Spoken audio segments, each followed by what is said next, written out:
ఉన్నప్పుడు ఆమె ఏకాంతంగా వచ్చి ఆ నీళ్లు చేదుకోవాలి. కానీ ప్రియులారా గమనించండి, యేసుక్రీస్తు ప్రభువారు ఆమెను దర్శించినాక అంతకుముందు ఆమెతో ఎవరు మాట్లాడడానికి సాహసించేవారు కాదు. ముఖ్యంగా స్త్రీలు అసలు మాట్లాడడానికి సాహసించేవారు కాదు. ప్రియులారా గమనించండి, అట్లాంటి జీవితం ఉన్నటువంటి ఆమె బ్రతుకును క్రీస్తు యేసు వారు దర్శించి ఆమెతో మాట్లాడిన తర్వాత ఆమె బ్రతుకు మార్చబడ్డాది. మారా వంటి తన జీవితము కాస్త మధురముగా మార్చబడ్డాది. ఆమెను చూసి హేళన చేసిన వారు, ఆమెను చూసి నిందించిన వారు, ఆమెను చూసి అవమానపరిచిన వారు, ఆమెను చూసి రకరకాలైనటువంటి మాటలతో సనువుకున్నవారు, ప్రియులారా యేసుక్రీస్తు ప్రభు మాట ఈమె ఎప్పుడైతే వినాదో ఆమె జీవితమును యేసుక్రీస్తు ప్రభువుకు సమర్పించుకున్నది. ఆమె నూతన జీవితముతో తాను మలుచుకుంటూ ఉంది.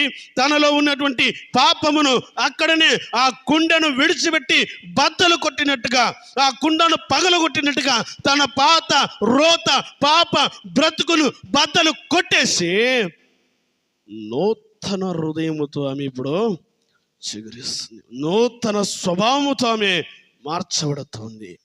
ఇంతవరకు ఈమెను చూసి అవమానపరిచిన వారే, ఇంతవరకు ఈమెను చూసి నిందించిన వారే, ఇంతవరకు ఆమెను చూసి రకరకాలైనటువంటి మాటలు సనుక్కున్న వారే, కానీ ఈమె జీవితంలోనికి క్రీస్తు వారు రాగానే, ఈమె హృదయంలోనికి క్రీస్తు మాటలు రాగానే ఆమెతో మాట్లాడడానికి కూడా ఇష్టపడని వారు ఆమె వచ్చి, రండి, నా ఎడల అద్భుతము చేసినటువంటి ఇతను క్రీస్తు కాదా, నా జీవితాన్ని మార్చినటువంటి ఇతను క్రీస్తు కదా, రండి వచ్చి చూడండి అని కేక వేస్తుంది.